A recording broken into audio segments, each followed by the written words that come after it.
Ordinary school children became victims of a crazy head angel who sent them to another world for bloody fun. The protagonist was the most ordinary, but there he will be able to reveal his potential. Now he is a necromancer, as dark as his soul. He no longer seeks allies among the living, he creates them from the dead. Will the king of losers become the lord of death? Let's find out. This story begins in another world, where an angel congratulated the participants of the game for surviving until the end. She said that she would return them to their world as promised, and that she would also like to grant any wish they had. The angel asked what they wished for. One girl, with an ominous gleam in her eyes, exclaimed that she wanted to kill more and more men, women, teachers. She wanted to kill everyone until the end of her days. The angel smiled and said that it was wonderful. It was so lovely when a person had such a strong thirst for blood and pain after experiencing horror and madness. Then she solemnly announced that it was time for them all to go on their way to another temple of science. The girl who was thirsty for murder ominously exclaimed that it was time to have fun. Meanwhile, in high school, Class B of the second year was holding a meeting of the students and the student council. The protagonist Fujisaki Yu stood at the blackboard with the head of the committee, Asagaya Shiki, and thought about how he wanted to go home. His desk in the classroom was number 30, and he himself was a member of the cultural festival committee. On the school board were written proposals for holding the festival. It included a cafe, an exhibition, a tent with fortune-telling. Asagaya pointed to the inscription on the board and said that this was proposed by Class B. She asked the students not to be shy and to express their opinions. The protagonist looked around the entire class and thought sadly, what opinions are there? None of them care about the festival. They will not advance anywhere like this. At least one of them should say something. But all the students were busy with their own things. Someone was buried in their phones, someone was sleeping, someone was openly bored, and someone was having their own conversations. The protagonist mentally prayed to them, well, let them say at least something. Everyone continued to ignore the protagonist and Asagaya. The head of the committee sighed heavily. MC thought that there was nothing to be done. He would have to attract the attention of the students. He addressed the class in an ingratiating voice and asked them to be more serious. They were all going to be in this cauldron. And even then, only once. They could at least say something. The sooner they started, the sooner it would be over. At the 9th desk, the best student of Gakushujuku School, Manabu, thought it would be better to work now. At the 24th desk sat a blogger named Tagura Mu. She was happily thinking about the fact that she had uploaded a new video. At the desk number 35 sat Yagyu Jue. He was a pitcher in the baseball club, and he twirled the ball in his hand. The 26th desk belonged to Hattori Nako, who was a gamer and was currently enthusiastically playing a game. At that moment, a cheeky guy named Ayamada Toru, the leader of all the delinquents, who was sitting at desk number 3, exclaimed that he would now guess what the MC was thinking. He probably thought that he was an idiot and that this role was not for him. He wanted to go home, so let his classmates say something already. He asked the protagonist, "Is that so?" The protagonist was embarrassed and noticed that he was saying something. Zakiyama Kazuo, Toru's close friend, who was sitting at desk number 18, said that the protagonist was a bad organizer of the cultural festival. At desk number 34 was Yagimura Hitoshiki, also a friend of the leader of all the delinquents. He chuckled and asked his friends, well, will they help the protagonist? Fujisaki objected that they did not understand everything that way at all. He just wanted them to take a more active part in the discussion of the festival. Toru asked his friends if they would help him finish this for the sake of MC. The whole class started making fun of the protagonist. Like, has he lost his nerve? Who even nominated him for the committee? The protagonist cursed. What the hell did that bully leader say? While the students were teasing the bully, laughing at the fact that he was a clown after all, the protagonist indignantly thought that it was he who voted for him, so that they could mock him later. At that moment, Shiki clapped her hands, calming the class, and said that MC was right. This was their last festival with the current lineup, so they should leave good memories of this day. And at the same time, they would discuss all the details. The class buzzed, agreeing with the head of the committee, like, they should try harder, she was right. The girl continued that the faster they finished, the faster everyone would go home. The protagonist admired the head of the committee. He thought she was incredible. She was a beauty, an athlete, and one of the best students in the class. Even though he was forcibly promoted to the committee, he was still happy to work with her. The students began to rush each other. They should have thought faster. What were they going to do? Would a tent with a fortune teller be appropriate? At that moment, the strongest bully of the school named Kira Rikuo stood up from the 13th desk, and with him, Asakura Kaede, a little demoness sitting at the second desk. Rikuo apologized to everyone and said that they were leaving with Kaede. They did not need these memories of theirs. The girl waved her hand to everyone and said goodbye. The protagonist thought indignantly, because everything was fine just now. They started again. He called out to his classmates and tried to stop them.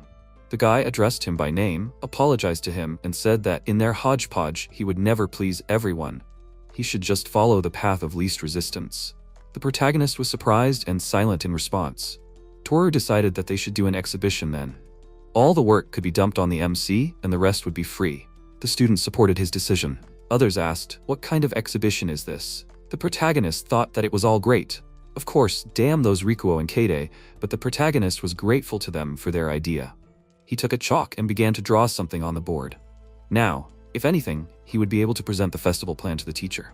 At this time, a young businessman named Zaizan Maria, whose fortune was estimated at 50 million yen, who was sitting at the 17th desk, noted that they were celebrating too early. Do they really believe that these idiots are capable of coming up with something sensible? Rikuo stopped, frowned, and stood in front of the young businessman with a fighting spirit. The students happily squealed that there was going to be a fight now. Let them beat each other up. Shiki asked the fighters to stop. The protagonist thought with annoyance, what the hell is going on? Well, what a businessman started. It's good that the teacher was about to arrive. He would quickly cool their ardor. The door to the classroom opened, and a girl of simply unearthly appearance entered, with a halo shining above her head. Everyone in the class was at a loss. Who was she? The girl walked in complete silence to the board and smiled angelically.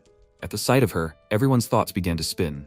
Someone noted her angelic appearance, her outfit, and the way the halo swirled above her head. Someone decided that the girl was from Class C and came to advertise it to them.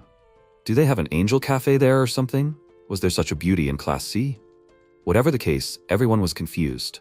The protagonist apologized to her, intending to ask who she was. He thought she was so strange, came into their class and didn't even say hello. Shiki turned to her, apologized, and said that she didn't know where she was from, but the girl was a little in their way. According to her information, the advertisement of activities was supposed to start next week. The angel girl smiled again and greeted the class. Yagyu exclaimed in surprise that she was even talking. He greeted her back. The girl apologized for her sudden visit and continued that she came to transfer them to another world. The people present immediately perked up. They found her offer tempting. The girl said that in order to travel to another world more fun, she would give them classes and different abilities. Yakumaru Kuon, who was sitting at desk 36, answered her. She remarked that it all sounded cool. Then, she asked the angel if she could join them. One of her classmates supported Kuon's idea. He began to encourage the class to join them. Everyone was interested in this proposal and began to call each other to join them. An exhibition is boring. It would be much cooler to be transported to another world. They shouted joyfully. The girls will be in cosplay. The girls objected. No way, the guys will pester them. The protagonist was amazed, and now they started talking. The classmates came closer to the angel girl. One of the students asked her where she got this outfit from. The skinny blonde looked at the halo and was surprised at how cute it was. One guy asked her how she made the graphics of the halo, adding that she had gorgeous wings. He wanted to touch them. But the angel moved away, making it clear to him that he should not touch her wings. The protagonist thought in despair that they had almost moved forward, and now he had to start all over again. He thought that he needed to drive away the unexpected guest. MC apologized and wanted to tell her to leave their class, but she ignored him, walked past him, and told the students that it was time to change classes. The protagonist was surprised to see that the girl had ignored him. A student named Goda Takeru, who was a karate bodybuilder and who was sitting at desk 16, was tirelessly working out with his dumbbells. The guest came closer to the students. They surrounded her and simply bombarded the girl with various questions and requests. Only one Mambukuji Karori, sitting at desk 32, was gobbling up donuts, saying how delicious it was. In class, she was nicknamed the Glutton. The whole class was buzzing like a flock of birds, talking and discussing what was happening. The angel girl raised her finger and said, "Stop talking." She ran her finger in the air, and the students standing next to her were cut in half. The whole class froze in shock at what they saw. The girl ran her finger in different directions and began to cut off the limbs of her victims. The sight was monstrous. No one present expected anything like this. The angel girl turned to the respected second-year students of Class B and said that she was a messenger of God, called to fulfill his will. She expressed the hope that from now on they would all obey her. Students burst out, screaming in horror, knocking each other down and running towards the exit. Their classmates, Taguchi Shinichi from desk 23, Kunisawa Masahiko from desk 14, Kagami Kyoya from desk 8, and Shishikura Marina from desk 20, they were all dead. When the students reached the door, they realized that the door was jammed, and they could not open it. Panic seized them, and only Mu calmly sat on a chair and filmed what was happening on video, commenting that finally, the demon killer was in place. Rikuo shouted to his allies for these fools to duck and not stand like pillars. The protagonist did not understand what was happening around him and what he needed to do. His classmates were shouting, interrupting each other. They could be heard screaming that there was no connection. What nonsense. Let them call the teacher. Someone was asking why the door was locked. What should they do now? They didn't want to die, but they were all going to die. The classroom was in chaos. At that moment, the messenger of God said that she would now assign them classes. She clapped her hands, and Yamamoto Yoko from desk 37 suddenly received the samurai class and the corresponding outfit. The messenger clapped her hands again. This time, Manabu received her sage class and the appropriate outfit. Next was Karori the glutton. She received the cook class and a cook's outfit. The amazement of the girls in disguise knew no bounds. The girls' classmates exclaimed in surprise, "New clothes. How did this happen?" The angel girl laughed, clapped her hands and said like this. Asagaya received the saint class with an appropriate outfit. Shiki became the witch class, finding herself in appropriate clothing. Toru asked the messenger, "And what about him?" And he immediately received the scholar class, changing into a professor's robe. Yue received the swordsman class with all the attributes. The protagonist could not believe his eyes. What kind of magic? What was going on here anyway? The messenger changed the class. Did they really all become characters from another world? The students were worried again. What was this, preparing for the game? Well, of course, what else could it be? But most were still complaining. What about the door and windows? What will happen to them? Why is there no connection? What is going on here anyway? And only Mu remained calm, enthusiastically filming everything that was happening in the classroom at that moment. She called out to the messenger, apologized to her, and asked her what was supposed to start. The girl replied that, as she had already told them, they would all go to another world. The protagonist asked in surprise, "Another world?" The messenger replied that it was so. This so-called hodgepodge would all go to another world together. She flapped her wings and soared to the ceiling, causing even more amazement among those present. The girl grinned and said that then, they would all have to kill each other. Well, it's time to continue handing out classes. Takeru received the martial arts warrior class. Maria received the merchant class. Eureka received the aristocrat's daughter class. Marin received the saint class. Kotaro received the priest class. Kodama received the exorcist class. Taiki received the air mage class. Yui received the spirit master class. The angel happily said that now the guys who received the new class would go to another world. In an instant, almost all the students began to disappear. MC began to run to the wall in fear, just so he wouldn't get sucked in. She ordered with a smile, "Let him stop resisting." After he disappeared, the angel thoughtfully noted that she hadn't given him a class. Suddenly, Rikuo called out to her and asked what she was doing. If this was a joke, it was a shitty one. He may be an otaku, but he didn't sign up for cosplay. Let her explain herself immediately. Kazuo and Hitoshiki started shouting like, "Let him kill her!" Rikuo reached for his sword and the angel explained with a smile that first, she had to move them to another world. He abruptly pulled out his sword and with a serious face shouted that she had to explain now. She snapped her finger with a smile, and having teleported him, noted that all that was left was to quickly change the class of the last guys, and they would go to another world in inspiring ecstasy. After a while, already in another world, MC saw mountains of corpses in front of him. He fearfully began to ask where everyone was, where the school was. Suddenly an angel appeared and began to approach him. The protagonist pressed himself against the wall in fear and asked if this was some kind of promotional event for a gaming company. She smiled and said no. The protagonist asked if they had a collaboration with companies last year. After hearing another refusal, he hopelessly shouted that they were in virtual reality then. Wow. He really felt like he was in another world. The angel disappointed him again and started to come even closer. The MC muttered, with tears in his eyes, that he had things to do and needed to go home. He had no parents and needed to look after his younger sister. He also had a part-time job. His salary would be cut if he was late. The angel came very close to him and said with a smile that she changed the class depending on what the person's soul was like. The soul of a person absorbs the experience of a lifetime. It reflects all the strengths and weaknesses, character traits, as well as secret desires and passions. And so, the light of the soul gives birth to a class in a person. His fate is already predetermined. She folded her hands and the protagonist began to transform into a necromancer. She noted with a smile that this is a very rare class. He has the art of controlling death, escorts the underworld, and sows chaos. He's also able to control the dead, cast curses, and devour souls. This is his true appearance in this world. The protagonist asked in fear why he became like this. Maria noted that usually in games and comics, necromancers play the role of a villain. Let him be careful. In this world, people like him are hated. She expects a lot from him. Let him try to survive, okay? The angel flew away, and after a while a system window appeared with an image of a girl. She waved at the camera with a smile and asked if she could be heard. Everything is ready, so it's time to begin. Let them excuse her for the delay. She will be their only guide. Her name is Maria. In fact, she brings destruction and chaos to the human world. She is the angel of bloodshed. And now, each of the 34 students of Class B will have to take part in special extracurricular activities. They might be wondering what kind of activities these are. Like she said, they will have to kill each other and have bloody battles. Do they humans like that too? So she gave them personalized classes. Let them kill as many as possible in bloody battles until the last one survives. The last one left alive will get the best grade and return to their world. Kyuichi asked with a thoughtful look. So this is a death game? Maria continued, saying that she is sure that thanks to the killing in the other world and all the difficulties they will have to go through, they will learn a lot. And their activities will also help them find a brilliant future. MC exclaimed in fear. That means only one will return? Angel shouted madly. Forward to studying, forward to fun, and forward to killing. And now she announces that the bloody extracurricular activities in the other world have begun. The protagonist screamed in horror. Why is he a necromancer? He wants to go home to his sister. He doesn't want to kill. On the second day, Toguramu, a cartographer class, said that they were in trouble. There really are a lot of new discoveries here. Review of the participant's status. What is this, a map? It looks like this mountain valley will be the battlefield for Class 2B. Oh, and this icon shows her position. And here are all the participants. Here you can find out all the basic information about them. Class reflects a person's inclinations.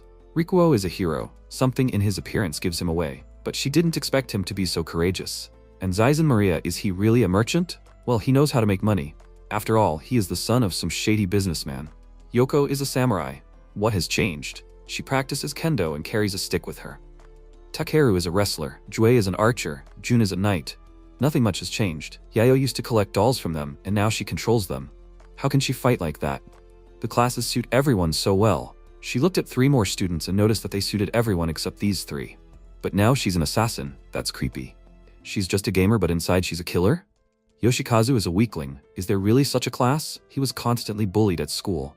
Apparently, he was overflowing with helpfulness. Fujisaki became a necromancer. Of course, it's the best for such a gloomy boy, but why exactly this class? Maybe he has a connection with spirits, or he just loves the dead in a bad way? How interesting they all are. Mew thought about it. She can't believe, of course, that this Maria is really a messenger of God. But if so, how funny she is. Suddenly, a huge orc with a club appeared behind her. She happily noted that it was an orc, just like from a fantasy. Very soon, the students of Class 2B of Shikisaki School will come to kill him. Mew calmly turned away and continued to stare at the screen. The orc came even closer and tried to strike, but she dodged with lightning speed and smiled. The cartographer's skills are elusiveness, a joke skill that can baffle the enemy with the sudden disappearance and reappearance of its owner. Mew noted with admiration that all her skills are trickster ones. The others were luckier. They have something deadly in their arsenal. She thought that once the students were transported to another world with magic and skills for bloody carnage, she could stream. She would gain not just 1 million subscribers, but even 5 million. This is ideal content for a streamer blogger. After a while, MC, walking through the gloomy ruins of the city, began to shout, like, is the event organizer here? He wants to announce his withdrawal from the game. He is not playing. He has business today. He needs to go home. His family is waiting for him. He does not want to participate. Let them get him out of here. Suddenly, he heard screams in one direction and quickly moved there. Coming around the corner, the main character saw a pile of corpses and one participant with severed hands. He looked up and noticed Yoko with her sword drawn. She received the samurai class. The girl had been practicing kendo since childhood, had a 3rd dan. She was an incredible girl, good at studying, and in creativity, and in sports.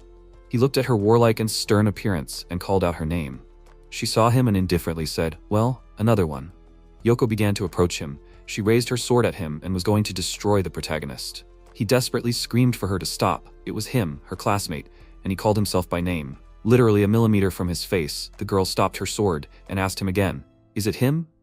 Is he really Fujisaki? The protagonist answered that everything was true. He apologized for his outfit, but assertively noted that it was him. Yoko looked at him sternly and asked, is this all his doing? MC looked at her in bewilderment, not understanding what she was asking him. The girl asked him even more sternly, this terribly real and fascinating, absolutely disgusting attraction, was this his idea for a cultural festival? The protagonist exclaimed in amazement that this was not true at all. This was not an idea for a festival. They were all driven here without permission. He had nothing to do with it. He had big problems of his own. She raised the head of her former classmate with her sword, threw it towards the protagonist and noted, "So that's how it was." So she was wrong. MC replied that this was exactly it. He had nothing to do with it. And in general, it would be great if they started looking for a way out together. He was sure that the exit was somewhere here, and together, they would definitely find it. But the protagonist did not even have time to finish his sentence, as he felt a burning pain in the area of the wrists. He realized with horror that Yoko had simply cut off his hands, and blood began to gush out of the wounds. The protagonist stared at her with an uncomprehending look, and the girl persistently asked him again, was it he who had set this all up? He was the dark horse among them. She knew how such games worked, so for her, they were the perfect option. MC, not believing his eyes, watched in horror as his hands bled. Yoko asked him to let her hear her, okay? He had picked the wrong guy. She knelt down and continued that he should hope that a small fry like him would get away with this, and how did he dress her? For that, he can be accused of harassment. Hey, can he hear her? The protagonist pressed his wrists together, trying to somehow stop the bleeding. He just wanted to howl from the crazy pain. Yoko said, okay, it's a cultural festival. Might as well have some fun with them, but she needed an incentive for that too. She confessed to him that this feeling was so pleasant. It wasn't a wooden sword or a shinai, it was as if she was really cutting human flesh. Her eyes were shining with an ominous gleam. The protagonist thought with horror that he was finished. Her gaze was fierce, like a demon's. The girl continued that, most of all, she liked chopping off other people's heads. The protagonist resignedly noted that he was about to be killed. Yoko asked him who he would order her to play. Maybe a charming demoness with a sword, or a crazy dancer. Although, in her opinion, it would be better to have a queen of the slashing blade. MC, sitting on his knees and pressing his hands to himself, was silent in response. The girl continued. He likes this kind of thing, right? Beauties with a sword and appetizing forms? In any case, she is now the embodiment of justice, and he is the villain she must kill. The protagonist still could not believe what was happening. Yoko had always been a friendly and bright person. She was good at studying, she had excellent reflexes. They practiced kendo, which is why she was nicknamed a beauty with a sword in her hands. And if she suddenly got going, she was unstoppable. The girl laughed loudly and noted that it was time for justice. In the person of her righteous sword. She raised the sword above her head to strike. The protagonist cowered in fear and screamed. MC himself did not understand where he got his strength from, but he quickly ran away from her. The girl was amazed at his agility, but swung her sword and used the samurai skill, Bodhisattva Strike. It was a technique that mercilessly cut everything in its path. This shockwave caught up with the protagonist and slashed him across the back. He fell to the ground and screamed. Yoko was surprised. She didn't hit him, but the sight of his body lying on the ground said otherwise. She raised the sword in front of her and admired how wonderful this feeling was. This game is no different from reality. No, it's even better than reality. The protagonist, having gathered the last of his strength, tried to crawl away and hide somewhere. He crawled and thought that it was a very strong blow, and this pain deprived him of strength. This girl was real. This is not a dream and not a game, and he will definitely die. The protagonist even imagined Yoko piercing his head with her deadly sword. Gathering his last strength, he stood up, saw a huge pile of dead bodies in front of him, and thought that he had already been here. The sound of footsteps was heard from behind, and the protagonist realized that the girl had approached him. He did not have time to think or understand anything as she cut his body in half. The protagonist, or rather both halves of him, fell to the ground, and Yoko smiled maliciously, with a predatory gleam in her eyes. Hearing his last groans, she said that she, the beautiful princess of the sword, had defeated the evil demon king. She approached his upper half and asked him, well, had she beaten the game now? He did not answer her. The girl called out his name and remarked that this was a good idea for a cultural festival. She thought that they would even win the competition. The protagonist lay motionless and silent. She touched him with her foot and said that he played well. Was he thinking about joining the drama club? Yoko walked away from him, looked around, and asked who was next. Rikuo or Jue? She was ready to fight everyone. The protagonist remained silent. At this time, Hitoshiki asked with a smile, so what should they do with him? Rikuo is a hero. He will have more strength. Kazuo, holding a mug of alcohol in his hands, exclaimed that he would easily defeat everyone, but he can't overcome his dark magic. Hitoshiki objected, saying that he would burn him with his fire. At this time, Toru, studying the participants, thought that every second person here has combat skills, but he does not have any, and this is terribly inconvenient. But wait, he is a scientist. And this Angel Maria knew what she was doing. She knew what he is strong and good at. But there is only one choice of hers that he does not understand. Fujisaki. Necromancers are too rare in manga, anime, and games. Because of their terrible imbalance, And if he is a necromancer and has dark magic, immortality, as well as the skill of controlling the dead, then he is the strongest of them all. At this time, the protagonist rose from the dead and grew a new pair of arms, which shocked Yoko. His eyes were empty, and a grin appeared on his face. Raising his hands up, Fujisaki called the souls of the dead and began to absorb them. He screamed loudly, and the corpses responded to his call, rising to their feet.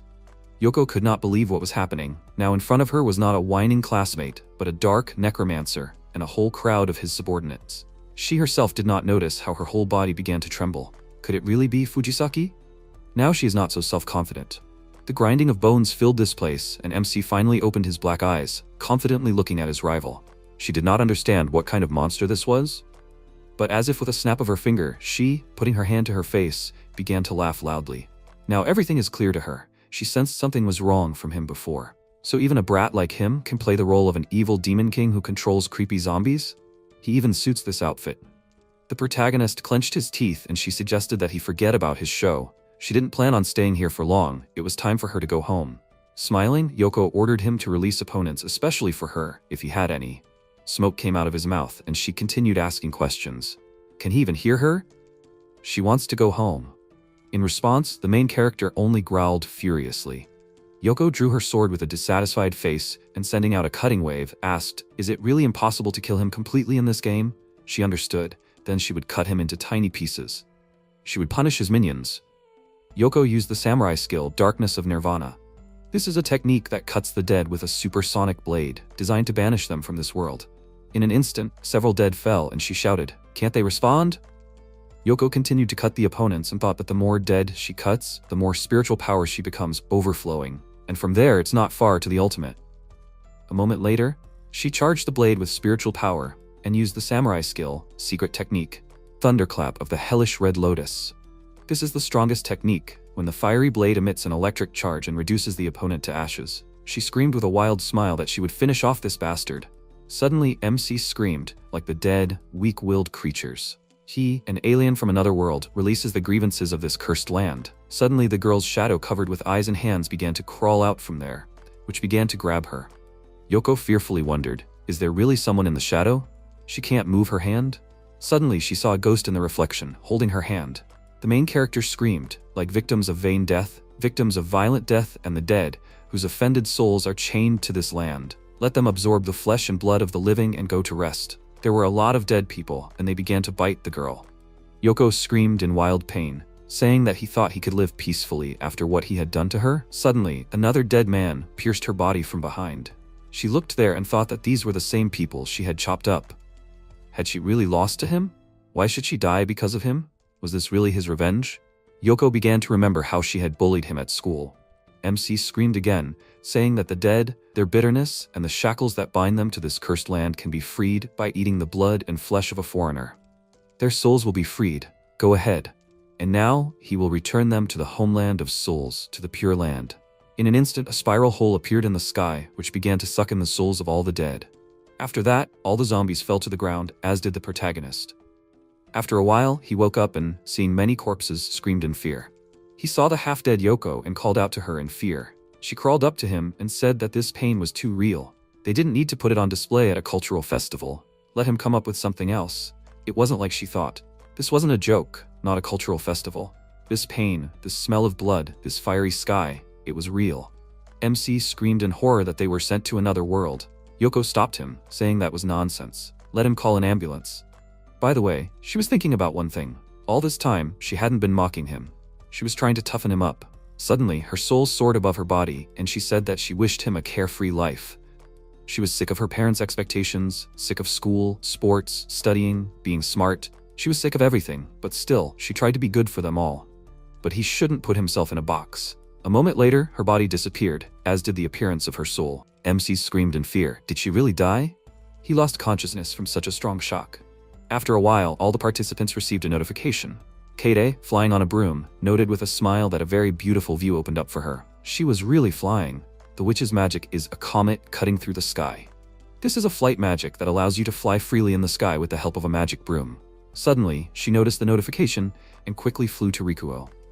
At this time, he, sitting under a tree, was already watching this notification. She excitedly screamed, "Did he see?" The guy agreed and added that he was watching this video now. It seems that Fujisaki and Yoko got into a fight. Is this really true? Kaede asked in fear. How could this happen? What do you mean Yoko died? Was she killed by this guy in a ridiculous demon outfit? What is going on, and why are they here? If she really flies on a broomstick and uses weird magic, does that mean they really have to kill each other? Rikuo tried to calm her down, saying that they shouldn't make any unnecessary moves now. They need to think this situation over, otherwise she'll go after Yoko. Kaede asked him if he really thought that Yoko died and that their Fujisaki defeated her. He took his sword and replied that he wanted to wait for the right situation, but apparently there was little time. They needed to find this guy. Not that he fully believed what the screen showed, but if we accept the fact that Fujisaki defeated her. In any case, they need to check on the others on the way. Their class is full of idiots, and this whole battle will definitely turn their world upside down. In the worst case, a real meat grinder will begin in this world. After a while, already on the way, Kaede called out to him and asked how they were going to look for Fujisaki. He replied with a serious face that he had caused quite a fuss in the city. There were probably witnesses. First, they would gather information in the area around the city. She asked how they would know what kind of city it was. How could they tell from just one video? Especially since their map only showed the general landscape and their location. She had no idea where the city was or how big their continent was. Probably the size of Hokkaido. Rikuo replied that he doubted that the place was that big. If they were going to fight, he was sure that they would make sure that the skirmishes happened frequently and regularly. Everything here reminded her of the landscapes of her grandmother in Fukushima. Maybe this world was the size of a prefecture? And if so, it would be easier to navigate through the sky using skills. Kaede asked, so she would be useful to him? He explained that her flying magic could be useful in many places. For example, as he already said, that video with Fujisaki and Yoko could seriously affect the others. There are many students in the class who hold a grudge or anger against him. And at the same time, there are those who do not like her because of his company. In addition, Fujisaki could be somewhere nearby. If danger overtakes her, let her immediately fly away, and let her not even think about him. Kaede sadly said that she can't just leave him like that. She will always be there. Rikuo asked if the fact that she is there raises questions. Is it a coincidence? The girl pressed herself against him and joyfully exclaimed that they are simply connected by the red thread of fate. He noted that his intuition did not fail him. Still, it is not a coincidence. Most likely, their groups in the class were localized nearby and in this world. For example, those who often hung out in the same circle, just like them, moved to one point. Kaede asked with a smile, but is that bad? They are together now. Rikuo replied that they were lucky to be friends with her. But that was not the case with Fujisaki and Yoko. He believed that their school relationship in the past world directly affected their lives here. They needed to protect themselves. She shouldn't worry, he would protect her. Now it was time for them to go. Kaede cried out in tears that no matter what happened, she would never kill him. She would be his friend. Rikuo reciprocated her feelings with a smile. The girl became embarrassed and, sitting on her broom, warned that she was going to fly. She wanted to learn to fly better. He excitedly shouted that she shouldn't fly far. Kaede replied with a smile that he shouldn't worry. If something happened, she would fly to the moon. He shouldn't forget that she had magic, and she also loved him. Already in the air, she excitedly asked if Yoko was really dead. She was popular in the class. I wonder how the others reacted? After a while, Aki, having seen the video of the battle, noted with a smile that she was a loser. She was killed by a moron like Fujisaki. Well, the rules were clear to her. You can kill opponents with skills. She understood the principles of using magic. And this ice magic is just perfect for an ice beauty like her. She turned around and, looking at the frozen participants, asked if they had cooled down. You can't attack a defenseless lady. After all, she was completely new to this world. Well, men are men in another world too. At this time, Yurika, raising a glass of wine, said, "Let Yoko's soul rest in peace on this land." After a while, Rinko, sitting in a pentagram, furiously screamed, saying that she couldn't believe that she was the first to die. She was presenting this soul to Satan. Let it be dirty and vicious, but she hoped that Satan would like it. Wonderful. Fujisaki burst into this world. Unbelievable, this is her betrothed. Rinko turned to the little devil and asked if he could see him. This is her chosen one. Let him use his hellish eyes, ears, and nose, and let him find Fujisaki for her. If they join forces, they will not give the others a chance. They will send their souls to hell, and when there are two of them left, she will give him her life, and then their love will be eternal. After some time, Jue, having watched the video, said that he does not understand the situation at all. For now, he should find himself an ally, and as soon as possible. After some time in the church, Kotaro, the priest, said that they came to this world at the call of the goddess. She gave them a test to destroy evil. Kodama, the exorcist, added that this world reveals the true nature of people. Fujisaki was a demon all this time. He noticed that he was not the only one. Many of their acquaintances turned into demonic forms. The girl said that she had noticed this for a long time. An abnormal stench permeated the entire classroom. Kotaro nobly said that they will not allow them to return to their world. They will die here. Sometime later, Hitoshiki, holding a mug of alcohol in his hands, said that he always believed in him. He knew that Fujisaki would definitely do something like this. And here it is. He went and killed Yoko without hesitation. Kazuo noted that he was already seeing moved to another world and killed the strongest classmate light novels on the shelves.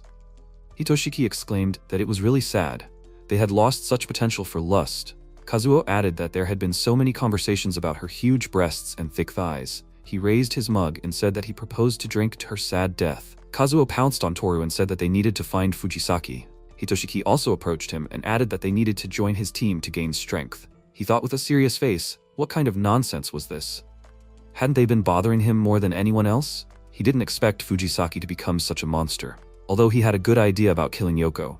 But if things continue like this, they will be his next target. I wonder what the others think about this situation. Someone is probably happy, someone is sad, afraid, filled with the desire to kill, angry. An extracurricular activity on destruction in another world, the end of the second day. After some time, on the fifth day of the extracurricular activity, Taiki, an air mage, holding a bag of food in his hands, wondered how he got into this mess. But it was not the time to be sad. Any trouble can be solved with a positive attitude, especially since now he is not alone and he has someone to protect. He entered the house and happily told Nako that he bought them some fruit. She thanked him and added that he was a very good and reliable guy.